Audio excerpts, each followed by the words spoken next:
Hey, welcome back to RealTalk. I'm Mike. And I'm Sarah. Good to have you here today. So, how was your weekend, Sarah?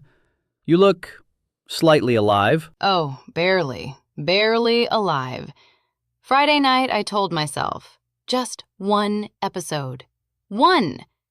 And then somehow it was 2 a.m. and I was still on the sofa, wrapped in a blanket, wondering why I made that choice. I think we've all been there. I spent most of Saturday doing nothing useful and feeling guilty about it. Like, you know that feeling? Where you're resting, but you're not actually resting because your brain won't stop listing everything you should be doing. Yes, that's not rest. That's just exhaustion with extra steps. Exactly. Which is kind of what we're talking about today. Not the big, dramatic life transformations. Not a 10-step program. Just the quiet stuff.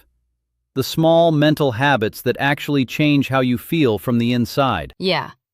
And this episode is for our B1 to B2 listeners, so we'll keep the language clear and natural, just like a normal conversation. If you hear a word you don't know, stay with us. We'll explain it. And hey, drop a comment and tell us where you're listening from right now and what you're doing. We love hearing that.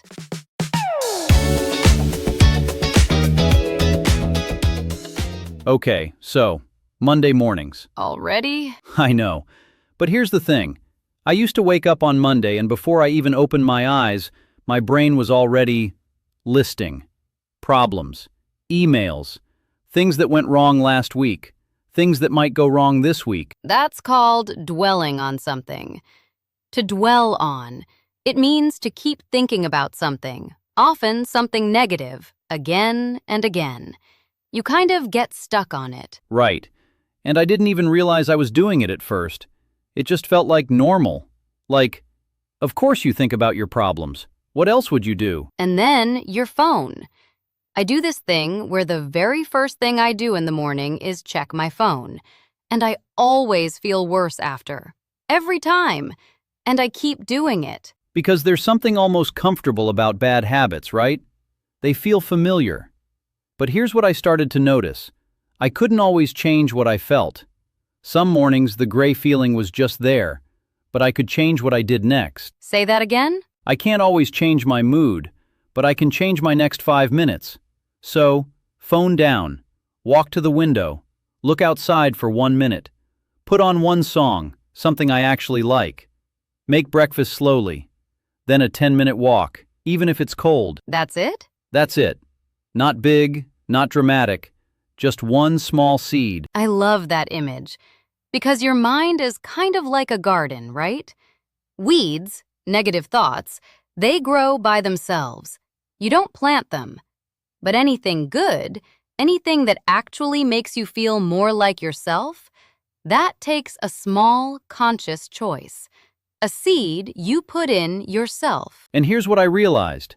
Happiness isn't this big thing waiting at the end of something. It's just one small choice right now, and then another one. That's it. Okay, can I talk about something that took me a really long time to figure out? Please. Worry. Specifically, the 2 a.m. kind, where it starts as one small thing and then, suddenly, it's everything. Spiraling. That's the word for it. Spiraling. When one worry connects to another, and it gets bigger and bigger in your head, like a kind of storm. Exactly. And the problem is, most of what I was worrying about, I couldn't actually do anything about. My job situation, other people's opinions, things that might happen, just noise. Yeah, I actually started doing this simple thing. I draw 2 circles on paper. One says, things I can control. The other says, things I can't control. And I just write my worries into one of the two. And almost every single time, the big scary worry lives in the second circle. Which means I'm spending energy on something I can't change. And that's exhausting. There's a phrase I think about, keeping your head above water. It means just managing to survive a difficult time, not going under. And I realized, all that worry about things I couldn't control, That was pulling me under. Yeah. So what do you actually do with a can't control worry? Breathe. Literally. I have this image I come back to. A quiet park. Green trees, nothing urgent, just that. And I close my eyes for 2 minutes and I think, right now, the only thing I have to do is breathe. Not fix everything. Not plan everything. Just this breath. Rest is not laziness. I had to really learn that. Your brain needs to stop. It needs quiet time to recover from all that noise. And giving it that isn't giving up. It's how you keep going.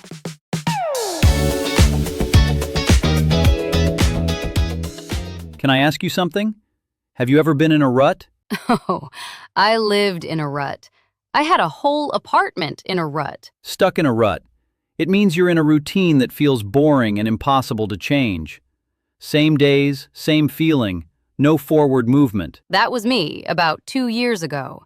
Same job, same stress, and then social media, which is a very efficient way to feel bad about your own life. The grass isn't always greener.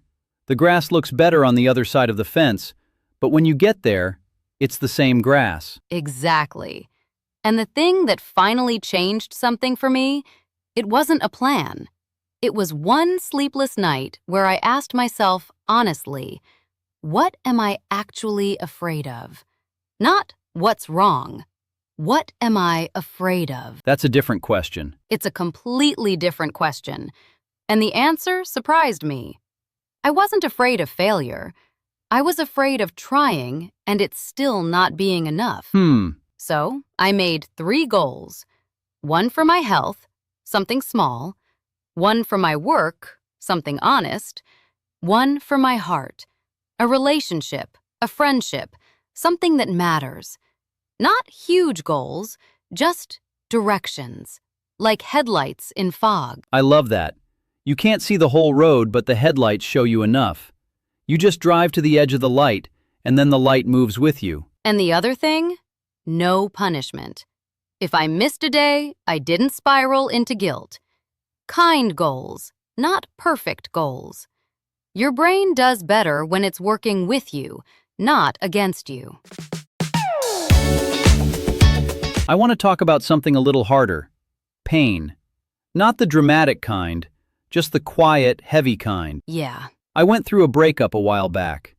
And what I kept doing, I kept replaying it, thinking about what I said, what I didn't say, what I should have done. That's called brooding, staying inside sadness, going over it and over it, as if thinking harder will fix it. It doesn't fix it. It really doesn't. And a friend of mine, she didn't try to fix it either. She didn't say, "You'll be fine," or "There are other people." She just said, "Let's go walk somewhere." Just move. Just move. And I realized, you can't think your way out of pain. You have to live your way through it. Keep moving, keep doing small things, keep showing up, even when it's hard. There's a practice I use when I feel overwhelmed. I write down, the problem is blank in 1 sentence, just 1. And then I write 3 small things I can actually try. Not solutions, not answers, just next steps. And that simple act of writing it out, of making the fog into words, it makes it smaller somehow. Quiet courage. Not big brave moments, just continuing, showing up for yourself. And here's what I always come back to. The ball is in your court. It means the decision, the next move, it's yours. No one else can do it for you. That's not a burden. That's power. Yeah, exactly.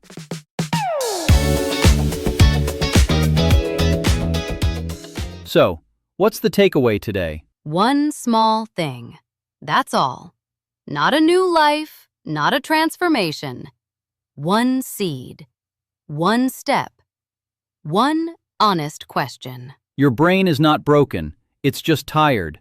Give it 1 small thing to work with. And for this week's comment, we want to hear from you. Finish this sentence. My small positive habit will be blank. Just 1 sentence in the comments. We read every single one. Thank you for spending this time with us. This was Real Talk. See you next time. Take care of yourself.